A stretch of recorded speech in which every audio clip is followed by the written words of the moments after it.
Hi friends, welcome to my channel. आज 25 of May और आज का दिन है सैटरडे। आज हिंदू न्यूज़पेपर का कुछ इम्पोर्टेंट एडिटोरियल एनालिसिस हम डिस्कस करेंगे। आपको पता होगा आज का first editorial analysis on the RBI 2.11 lakh crore transfer to central government. तो आरबीआई ने 2.11 लाख करोड़ से फर्स्ट टाइम इतना हाई अमाउंट उन्होंने सेंट्रल गवर्नमेंट को उन्होंने ट्रांसफ़र किया। ठीक है, ये इसका आर्टिकल है। अभी बताया जा रहा है इसका जो सेंट्रल जो नया जो गवर्नमेंट आएंगे, अभी इलेक्शन के बाद नया गवर्नमेंट आएंगे, इसके लिए ये अमाउंट उनके लिए काफ़ी इम्पोर्टेंट रहेगा कि कई सारी टॉपिक हॉट टॉपिक है। एक तो हमारे लिए तो फिस्कल डेफिसिट है। आपने फिस्कल डेफिसिट का बार बार बात करता हूँ। फिस्कल डेफिसिट गवर्नमेंट के लिए एक बहुत बड़ा चैलेंजिंग जॉब है। तो क्योंकि जो कोरोना कोविड के बाद फिस्कल डेफिसिट काफ़ी इंक्रीज हो गया, 6.8 तक चला गया। अभी लास्ट जो है 5.8 तक है। अभी हमारा टारगेट क्या है? हमारा टारगेट जो गवर्नमेंट टारगेट लगा है अभी तो नेक्स्ट 2024-25 तक जो है 5.1 तक रखा है, 5.1 तक रखा है और 2025-26 तक 4.5 तक लेके रखा है। ठीक है, तो अभी बताया जा रहा है जो एक एक्स्ट्रा मनी जो गवर्नमेंट का पास आया, जो बजटेड था, बजट 1.02 लाख करोड़ बजटेड था गवर्नमेंट का, इतना आना था, लेकिन उसका जब डबल हो गया तो गवर्नमेंट का पास जो है एक्स्ट्रा मनी आ गया, तो फिस्कल डेफिसिट एक इम्पॉर्टेंट रहेगी। और कुछ टॉपिक गवर्नमेंट के लिए चैलेंजिंग जॉब है। एक जो रेवेन्यू कलेक्शन है, ठीक है, रेवेन्यू कलेक्शंस, अब हम बात करें जीएसटी का, जीएसटी कलेक्शन इंक्रीज हो रहा है, 10 to 14% इंक्रीज हो रहा है। फिर भी गवर्नमेंट का रेवेन्यू कलेक्शन अभी भी जो है कम ही है, क्योंकि गवर्नमेंट को तो 15 to 17 लाख करोड़ अब उधार लेना पड़ रहा है। ठीक है, ये भी एक फिस्कल डेफिसिट है। इसके लिए गवर्नमेंट का पास भी एक इम्पॉर्टेंट रोल प्ले करेंगे। ठीक है, और भी एक बात बताया जा रहा है जो तो डी इन्वेस्टमेंट का बात बार बार आ रहा है कि गवर्नमेंट का टारगेट है डी इन्वेस्टमेंट में 50,000 करोड़ जो है, 50,000 करोड़ जो है गवर्नमेंट को लाना था। मतलब लास्ट 2 साल में डी इन्वेस्टमेंट बहुत सारी आईडीबीआई है, बहुत सारे गवर्नमेंट जो इंस्टीट्यूट है उसको डी इन्वेस्टमेंट करके जो गवर्नमेंट प्रॉफिट आएगा, पैसा आएगा, वो गवर्नमेंट जो अपना बजटेड में इन्वेस्ट करेंगे, लेकिन लास्ट 2-3 साल में वो नहीं हो पाया। ये भी जो एक डी इन्वेस्टमेंट का पॉइंट जो भी गवर्नमेंट के लिए फायदा मिल रहा है। एक तो मोटा मोटा बात है। अभी बातें चल रही आरबीआई के पास इतना पैसा, आरबीआई का अर्निंग कहाँ है, उसका एक्सपेंडिचर क्या है, ये सारी जानकारी आपको होना चाहिए। मतलब आरबीआई का पैसा कहाँ से आया, मतलब आरबीआई का एक्सपेंडिचर क्या है, ये सारी पॉइंट वन माइन आपको जानकारी होना चाहिए। और आरबीआई का जो कौन सा रूल्स है, कौन सा लॉ है, कौन सा एक्ट है जिसका वजह आरबीआई गवर्नमेंट को पैसा वापस कर देते हैं, ये भी आपको जानकारी होना चाहिए, प्रीलिम्स के लिए इंपॉर्टेंट है। ठीक, तो आर्टिकल ये बता रहे जो 2.11 लाख करोड़ जो है गवर्नमेंट, इंडियन गवर्नमेंट को भी ट्रांसफर किया आरबीआई फर्स्ट टाइम जो है। तो इसका पहले क्या था वो भी आपको जानकारी होना चाहिए। फर्स्ट इसका पहले क्या था, ग्राफ में देखेंगे, ये तो करेंट जो मतलब 2.1 लाख करोड़ जो है, लास्ट टाइम ये बता रहा है, लास्ट टाइम कितना था, 87,000 करोड़ था लास्ट टाइम का। ठीक है, इस टाइम बता रहे मतलब 141% इंक्रीज हुआ। मतलब अभी जो 2.11 लाख करोड़ हुआ ना, लास्ट टाइम 87,000 करोड़ था, उसमें जो है 141% इंक्रीज। आरबीआई का तो अर्निंग जो है, अर्निंग कहाँ है वो नेक्स्ट स्लाइड में बात करते हैं, कहाँ से अर्निंग हुआ, आरबीआई का एक्सपेंस क्या है, क्या खर्चा है, वो भी जानकारी आपको होना चाहिए। तो इस बात जो और भी जो आरबीआई का जो additionally contingency risk buffer, contingency risk buffer मतलब है आरबीआई पास कुछ जो है, मतलब कुछ रिस्क, मतलब कोई किसी का कुछ मतलब ऐसे कुछ फाइनेंशियल इंस्टेबिलिटी आ गया, ऐसे कुछ आपद आ गया जो आरबीआई का खर्चा ज़्यादा हो, तो आरबीआई एक अपना पास पैसे रखता है। ठीक है, वो जो पहले था 6% था कॉन्टिंजेंसी रिस्क फंड जो है, रिस्क फंड जो ऐसे कोई इशू आ गया, कोई ऐसा कोई दुर्घटना आ गया, कोई बैंक स्टेबिलिटी हो गया, बैंक ये हो गया, तो उसके वजह से जो है आरबीआई अपने ऊपर पैसा रखता है। तो ऐसा बताया जा रहा है पहले 6% था, अभी उसको 6.5% इंक्रीज किया। तो आरबीआई के पास कुछ पैसा रखा, उसके बाद जो बैलेंस अमाउंट था उन्होंने सेंट्रल गवर्नमेंट दे दिया। क्लियर है ना। कॉन्टिंजेंट रिस्क बफर क्या है, डेफिनेशन है समझ लीजिए। Contingency risk buffer is a specific provision fund kept by the central bank primarily to use during any unexpected and unforeseen cases. ठीक है, अनएक्सपेक्ट कोई भी अनएक्सपेक्टेड बा कोई भी अनएक्सपेक्ट हो गया, कोई भी अनफॉर्सिन सिचुएशन आ गया, उसके लिए जो फंड अच्छा ये ऐसा कुछ आरबीआई का लगेगा जो ऐसा पाए उस पर एक फंड जो आरबीआई अपने पास रखता है। अगर नहीं होगा, यूज नहीं होगा तो अपना वापस कर देते, लेकिन यूज होगा तो उसमें आरबीआई का पैसा रखता है। हर आदमी रखता है अपने पास कुछ फंड रखते ही है। ये कॉन्टिजेंस रिस्क फंड, ठीक, ये वो क्लियर है। अभी हम देखेंगे 2023-24 में जो है 2.11 लाख करोड़ बात कर रहा था। 2022-23 में क्या था 87,416 था। उसके बाद 2021-22 सबसे कम था 30,000 के आसपास जो है करोड़, इतना डिवीजन जो बोलो कोई बोलो, उसका पहले 99,000 करोड़। 2018-19 में सबसे ज़्यादा 1.7 लाख करोड़ 1.76 लाख करोड़ था। उसके अंदर जो बताया जा रहा है 52,000 जो एक वन टाइम जो एक्सेस प्रोविजन, उसके अंदर जो 1.23 लाख डिविडेंड था, सरप्लस अमाउंट था, और जो 52,000 करोड़ जो है मतलब ये 2018 इसका बात कर 2018-19 का बात कर रहा हूँ, उसको एक्स्ट्रा मनी जो आरबीआई को पड़ा था 52,000 करोड़ जो है उसके साथ भी आरबीआई को वापस कर दिया था। ये क्लियर है। तो अगर अभी हमको समझ में आएगा आरबीआई जो एक्सेस मनी है कुछ फंड जो आरबीआई अपने पास रखता है, और बाकी फंड जो है कुछ मतलब कोई एज ए इमरजेंसी बेस में बाकी फंड आरबीआई जो सेंट्रल गवर्नमेंट को दे देते हैं, ठीक है। अभी बता जो इंटरिम बजट हुआ था, इंटरिम बजट 2024-25 को मतलब वोट का पहले जो इंटरिम बजट हुआ था उसमें गवर्नमेंट के पास ऐसा सोच कर रखा था जो 1.02 लाख करोड़ ऐसा सोच कर रखा था कि लास्ट ईयर जो 87,000 करोड़ था गवर्नमेंट का बचाया था। तो इस तरह गवर्नमेंट सोचा था आरबीआई गवर्नमेंट को 1.02 लाख करोड़ जो है देंगे, लेकिन इस बार जो 2.11 लाख करोड़ एक्सेस हो गया तो गवर्नमेंट को एक्स्ट्रा बेनिफिट आ गया। कुछ पॉइंट जो बार बार बोल रहा था इसका जो जानकारी आपको जानकारी होना चाहिए, ठीक है। अभी हम देखो अभी हम यही नहीं बोला आरबीआई का गवर्नर का क्या क्वालिफिकेशन होना चाहिए, क्या होना चाहिए, वो तो आप बात नहीं कर, वो ऑलरेडी हमने बात किया। आरबीआई का क्वालिफिकेशन, आरबीआई गवर्नर क्या है, उसका नीचे जो स्ट्रक्चर क्या है, ये एग्जाम के लिए इंपॉर्टेंट है। लेकिन आज का आर्टिकल जो है सरप्लस अमाउंट के लिए, तो सरप्लस अमाउंट के रिलेटेड टॉपिक है हम डिस्कस करेंगे, ठीक है। सोर्सेज ऑफ आरबीआई अर्निंग और जो एक्सपेंडिचर, ठीक है। एक्सपेंडिचर मतलब operating expenses, RBI operating expenses है, मतलब सैलरी है, करेंसी प्रिंट आउट, मतलब कोई नोट जो प्रिंटिंग का तो उसका खर्चा, जो स्टाफ जो रेन्यूमरेशन जो है, ट्रांजेक्शन कमीशन है, बैंक का जो ट्रांजेक्शन कमीशन ये जो खर्चा है, डीलर कॉम्पेंसेशन से, interest paid on deposit and borrowing जो है, कोई भी जो है आरबीआई किसी से लोन लिया व कोई डिपॉजिट किया है तो उसके जो उधर इंटरेस्ट है वो भी आरबीआई खर्चा है, ये आरबीआई का एक्सपेंडिचर है। अभी सोर्सेज ऑफ इनकम क्या है, profit derive from foreign currency asset like bond, treasury bill and central bank deposit. RBI SBI के एसेट यूएस में आपने पता होगा यूएस का जो मॉनेटरी टाइटिंग मतलब टाइट कर रहा है यूएस में, इसके यूएस गवर्नमेंट क्या किया जो अपना इंटरेस्ट रेट काफ़ी इंक्रीज कर दिया, ठीक है। इंटरेस्ट इंक्रीज करना है आरबीआई ने काफ़ी सारी अपना जो पैसा जो है यूएस में किया उसको काफ़ी सारे पैसे आरबीआई के पास चला, ये तो मेन मुद्दा यही है। यही बोल रहे हैं profit derive from foreign currency जो है एसेट लाइक जो आरबीआई को कोई भी बॉन्ड है उसको आरबीआई का पैसा मिलता है। Earning from local rupee based government securities, local में जो पैसा आता है गवर्नमेंट सिक्योरिटीज आता है वो जो है इंटरेस्ट आता है वो भी। Short term bank lending, RBI जो बैंक के लेन देते हैं उधारी देते हैं उसको भी इंटरेस्ट आरबीआई का मिलता है।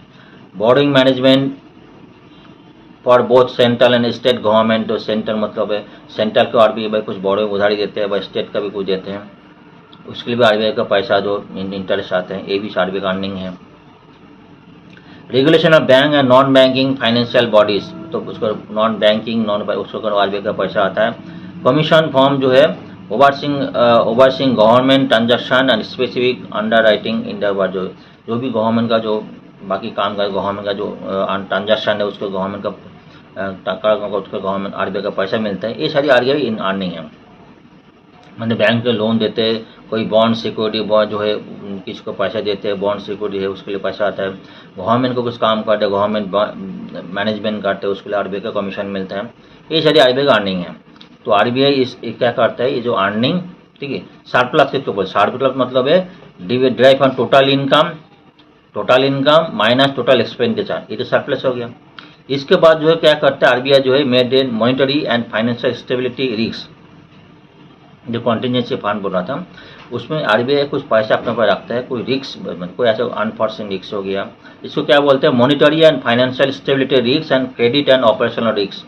ठीक है, ये सारे रिस्क है, उसके लिए आरबीआई अपने पास रखने के बाद आरबीआई सरप्लस फंड जो है सेंट्रल गवर्नमेंट को दे देते हैं। ठीक है,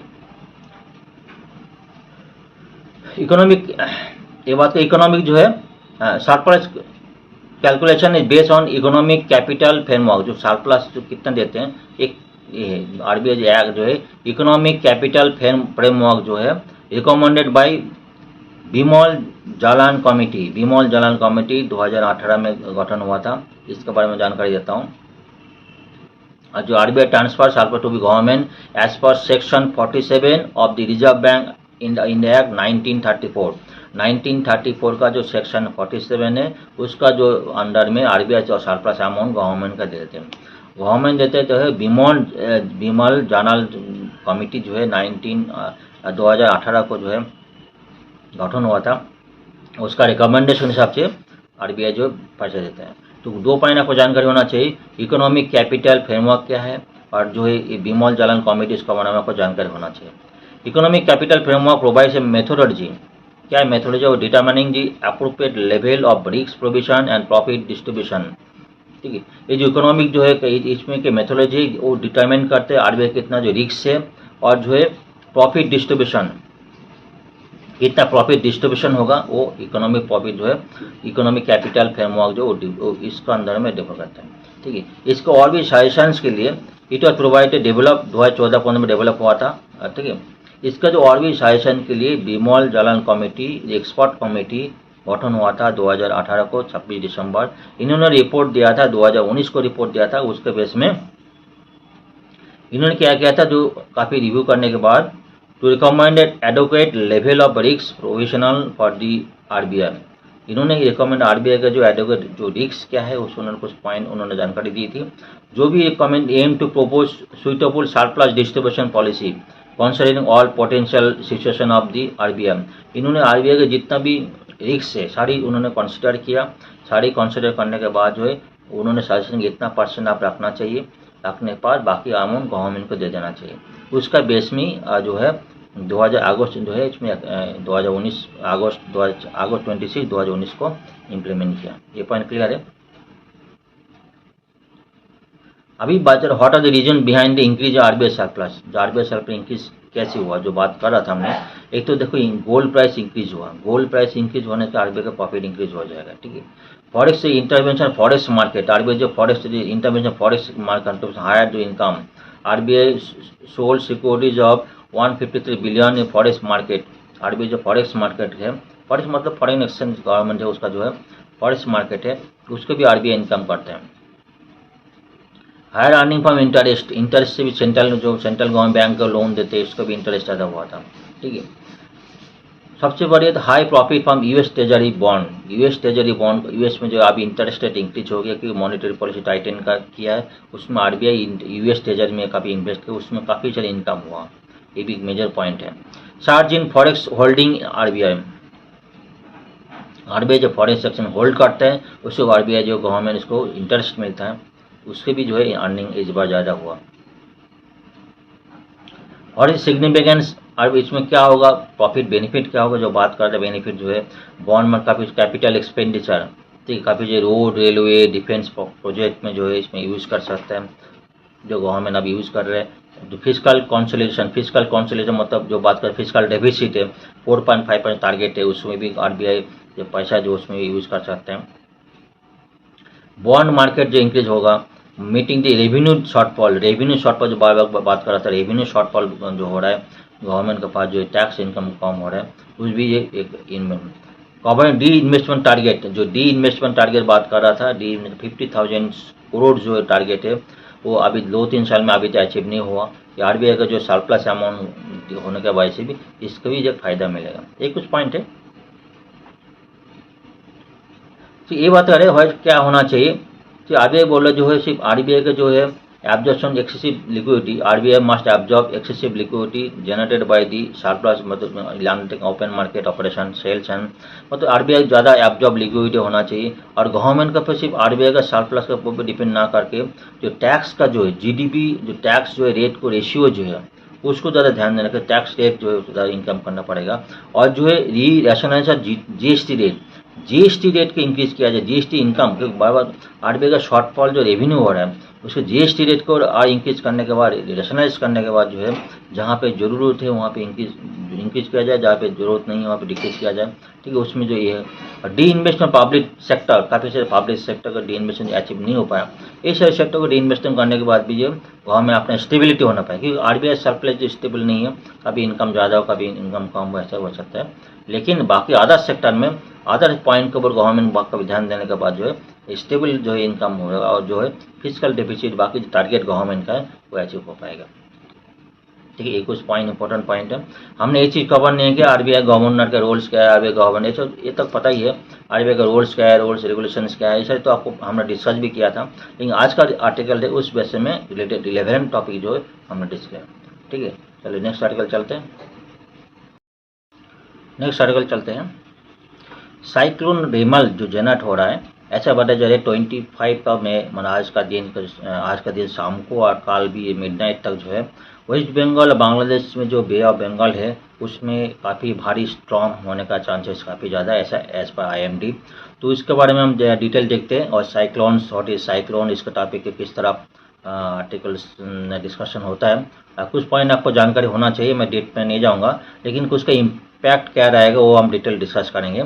ठीक है, वेस्ट बंगाल डिजास्टर मैनेजमेंट जो है पर्सनल में एक announcement on the beach of south 24 Pargana district में, और 24 में अपना जो है लोग इवैक्यूएशन सिस्टम में उन्होंने डिजास्टर मैनेजमेंट जो पर्सनल है वो अपना वर्क कर रहे हैं। तो व्हाट इज साइक्लोन रेमल, आपको जानकारी होना चाहिए। इट इज लो प्रेशर, आपको पता है जो साइक्लोन ट्रॉपिकल साइक्लोन है, लो प्रेशर जो काफ़ी मतलब लो प्रेशर जनरेट होता है, मतलब अगर टेम्परेचर इंक्रीज हो, मतलब ओशन के ऊपर टेम्परेचर इंक्रीज 26 डिग्री सेंटीग्रेड हो तो लो प्रेशर जनरेट होता है। लो प्रेशर के बाद जो एयर जो कूल एयर जो होने के बाद आज जो कॉन्टैक्ट में आने के बाद जो है एक जो है साइक्लोन डेवलप होता है। ठीक है, low pressure area generate found in this south west, मतलब साउथ वेस्ट में जाके adjacent west central bay of Bengal, इधर south west adjacent west central bay of Bengal यहाँ पे जनरेट हुआ है बे ऑफ बंगाल में। उसके बाद जो है कब जनरेट हुआ, मई 22, 2024 को हुआ था early morning as per IMD. Then it is move toward the north east, it move the north east move, उसके बाद जो है नॉर्थ की तरफ मूव हुआ है। ठीक है, and turn into depression by May. After the storm likely to get stronger at its stay on the same path by evening 2000 मई 25 में आज का इवनिंग को, और कल तक जो है will be north east and adjacent north east adjacent north west Bay of Bengal. तो बे ऑफ बंगाल जो एडजेसेंट है नॉर्थ ईस्ट के टाइम में यहाँ पे जाके स्टॉर्म भारी वर्षा होगा। साइक्लोनिक स्टॉर्म जो है originating from the central bay of Bengal and expected to split into the several cyclonic storm by May 25 होगा। उसमें क्या कब होगा, latest input as per IMD के हिसाब से ऐसा बताया जा रहा है बांग्लादेश और वेस्ट बंगाल का जो बे ऑफ बंगाल है उसमें काफ़ी भारी वर्षा होने के चांसेस है। ठीक है, कुछ पॉइंट आपको जानकारी होनी चाहिए। तो आपको मोटा मोटा न्यूज़ हो गया, कुछ अभी तो साइक्लोन हुआ ही नहीं। कॉन्टेक्स्ट मतलब information of the low pressure area over the Bay of Bengal, Bay of Bengal low pressure area generate होता है। Prompted concern about the potential development of cyclonic Remal. कुछ दिन पहले हमने एक आर्टिकल डिस्कस में किया था, उसमें ये भी बताया जा रहा था जो ये पैसिफिक ओशन हो गया, बे ऑफ बंगाल उसको सरफेस टेम्परेचर काफ़ी इंक्रीज हो रहा है। ठीक है, सरफेस इंक्रीज होने के बाद क्या होगा, उसको जो स्पीड है उसमें ये भी देखा गया जो साइक्लोन का स्पीड पहले लो स्पीड होता था, अभी मैक्सिमम 250 किलोमीटर पर आवर तक था, अभी वो 300 किलोमीटर पर आवर मतलब जो स्पीड हाई स्पीड होगी उसका जो है, और भी जो रेटिंग था मतलब अप टू ग्रेड 5 तक था उसको इंक्रीज होने के बाद चल रहा था। तो ये भी देखा गया सरफेस टेम्परेचर इंक्रीज होने की वजह से ये भी हो रहा है। तो लॉन्ग ड्यूरेशन ऑफ साइक्लोन मतलब ड्यूरेशन ऑफ साइक्लोन ड्यूरेशन है वो भी धीरे धीरे इंक्रीज हो रहा है। ऐसे भी जो है साइंटिस्ट का अपना रिसर्च में पाया गया। ठीक है, एक कुछ रिसर्च एनालिसिस जो लास्ट कुछ दिन में एनालिसिस हुआ था लेटेस्ट में, इसमें जो गवर्नमेंट के भी जो सब लोग ऐसे कुछ green gas emission temperature reduce करने के लिए बात चल रहा है। A low pressure area form over the southwest and east west central Bay of Bengal, मतलब में ये पॉइंट है. साइक्लोन स्टॉर्म एक्सपेक्टेड उसके बाद नॉर्थ वेस्ट का डायरेक्शन जाएगा, उसके बाद नॉर्थ का जो डायरेक्शन जाएगी बे ऑफ बंगाल में 24 को. उसके बाद जो है इंडिया में IMD क्या बोल रहा है, रेमल अलर्ट उड़ीसा, गुजरात, महाराष्ट्र और वेस्ट बंगाल में इसको अलर्ट किया है. मेनली बांग्लादेश और बे ऑफ बंगाल जो वेस्ट बंगाल है उसमें ज़्यादा भारी वर्षा होने का चांसेस है, स्टॉर्म होने का चांसेस है. इंडिया IMD के बारे में कुछ जानकारी होना चाहिए. Part of ministry of arts science का under responsible for meteorological observation, weather and forecasting and seismology, इसका काम है. और headquarter Delhi, operating observation station airports India and Antarctica. Regional office जो चेन्नई, मुंबई, कोलकाता, नागपुर, गुवाहाटी, न्यू दिल्ली. इसको क्वेश्चन भी आता है.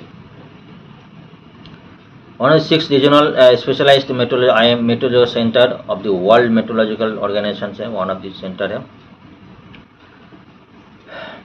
जो साइक्लोन, व्हाट इज साइक्लोन, जो बात करें लो प्रेशर जो है powerful of destructive weather phenomena cause by atmospheric disturbance around a low pressure area.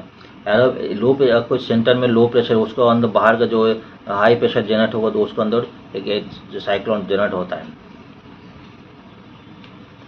Typically form over warm ocean water. Warm ocean water इतना वार्म ज़्यादा होगा. अभी Pacific Ocean, Bay of Bengal जो इंडियन ओशन का जो है उसको वो जो टेम्परेचर इंक्रीज हो रहा है आने वाले, अभी तो मान लो साल में 20 साइक्लोनिक डे होता है, साइक्लोन स्टॉर्म डे होता है. अभी आने वाला दिन में अभी 100 साल बाद 150 साल में जो अभी जो है साल में 200 डे 200 डेज को 250 डेज को स्टॉर्म होगा. मतलब हर दिन वर्षा, भारी वर्षा होते रहेंगी, इसको ऐसे बताया जा रहा है, ऐसा रिसर्च में पाया जा रहा है. इसमें किसके वजह से over the warm ocean water where there is एमंडम इवापोरेशन इवापोरेट होता है and atmospheric instability and Coriolis जो cause by earth rotation and to initiate and sustain circular movement. Earth rotation का बाद जो फोर्स होता है और जो लो प्रेशर है उसके वजह से भी है अर्थ तो जो है उसके वजह साइक्लोन डेवलप होता है. आपको पता है, को डिटेल नहीं जा रहा हूँ. क्लासिफिकेशन जो ट्रॉपिकल साइक्लोन, एक्स्ट्रा ट्रॉपिकल दो तरफ है. Develop region based topic of जो है कैप्रिकॉर्न और कैंसर, ठीक है. और जो है extra tropical also non temperate cyclone from the higher latitude में होता है. और जो इन द नॉर्थ जो cyclone in north hemisphere cyclone circulation is counter clockwise while the southern hemisphere is clockwise.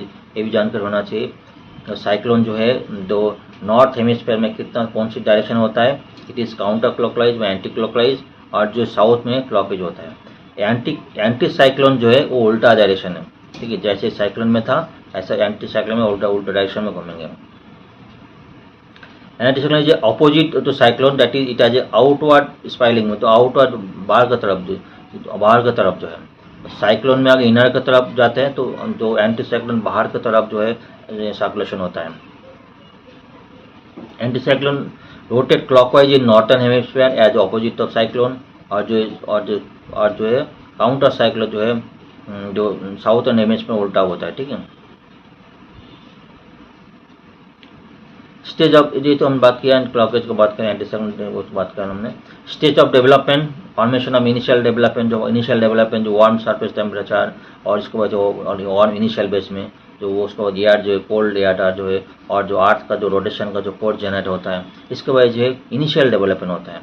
उसके बाद मैच्योर फॉर्मेशन होता है. मैच्योर फॉर्मेशन होने के बाद जो है मॉडिफिकेशन एंड डिके, ठीक है, मूव टू लैंड. उसके बाद जो है मैच्योर हो जाता है, उसके बाद जो है मॉडिफिकेशन जो है डिके, उसके बाद जितना लैंड की तरफ जाता है, लैंड में जो है और कोल्ड हो जाता है, धीरे धीरे वीक हो जाता है, ठीक है. ये तो आपको पता है. जो हम बात कर रहा था जो 4 ग्रेडिंग है, कैटेगरी 4 1 और 3 पहले 4 कम 5 कैटेगरी था, ठीक है.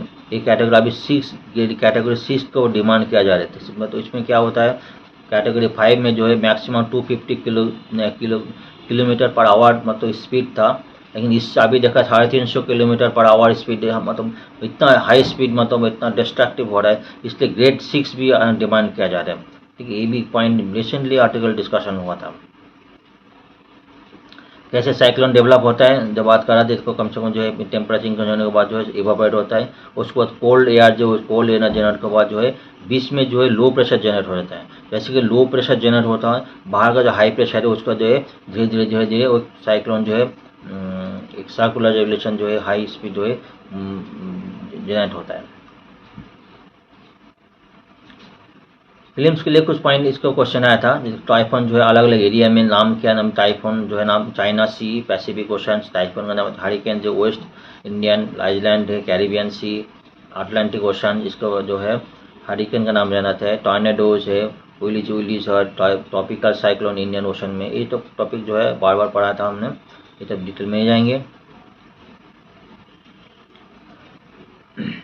अबाउट साइक्लोन इंडिया में साइक्लोन होता है जो NIO Indian north Indian ocean NIO जो है ये comprises bay of Bengal Arabian sea, witness the bay of Bengal और अरेबियन सी दोनों होता है, ठीक है। तो ये भी देखा गया नॉर्थ जो है बे ऑफ बंगाल में जो है रिड्यूस हुआ, 8% डिक्रीज हुआ। मतलब जो है 2001 से 2019 तक जो है, और उसका पहले था 1982 से 2002 है, दोनों पार्ट में बीच आधा में जो है 8% रिड्यूस हुआ। वायरस जो अरेबियन सी में इसमें क्या हुआ 52% जो है इंक्रीज हुआ। दोनों इस पार्ट 1982 से लेकर 2000 साल तक और 2001 से लेकर 2019 साल तक दोनों में जो है अरेबियन सी जो है 52% इंक्रीज हुआ, ठीक है। वायरस बे ऑफ बंगाल में जो है 8% डिक्रीज हुआ। ये अब जो काइंड स्टेटस है। कुछ इकोनॉमिक लॉस जो होता है क्या है वो भी अब जानकर होना चाहिए, क्योंकि साइक्लोन का डिटेल आपको डिस्कशन किया, फीलिंग्स का जो टॉपिक है वो भी हम डिस्कस कर लिया। कुछ इकोनॉमिक्स लॉस जो है क्या क्या होता है वो भी आपको जानकारी होना चाहिए। सोशियो इकोनॉमिक इम्पैक्ट साइक्लोन से, loss of life and major जो लॉस ऑफ लाइफ डिस्प्लेसमेंट होता है। Cyclone India result in substance loss of life जो है इसमें mass of displacement people force to evacuate, जो उसमें काफ़ी लोग जो है अपना जगह से उसको निकाला जाता है। कई लोग जो है Orissa 1919 Orissa cyclone claim that 10,000 life मर गया था। Cyclone result in mass displacement of people, mass displacement काफ़ी बाड़ी घर टूट जाता है, काफ़ी इंफ्रास्ट्रक्चर जो है उसमें टूट जाती है, इसकी वजह से भी मैश डिस्प्लेसमेंट होता है। डैमेज ऑफ इंफ्रास्ट्रक्चर पता है जो है रोड टूट गया, कहीं जगह घर बाड़ी जो है रोड साइक्लोन तो इलेक्ट्रिसिटी जो है वाटर सप्लाई का भी रोड सप्लाई जो है ये जो इंफ्रास्ट्रक्चर है इससे काफ़ी जगह डैमेजेज होता है। साइक्लोन टॉकते हैं 2021 में cause wide spread damage in road bridge and building, Gujarat और महाराष्ट्र में हुआ था। हाई इकोनॉमिक लॉस जो है, हाई इकोनॉमिक लॉस जो काफ़ी सारे नुकसान होते हैं, सिर्फ एग्रीकल्चर लॉस है, फिशरीज है, टूरिज्म में एफेक्ट कंट्री GDP का काफ़ी सारे भारी नुकसान होता है।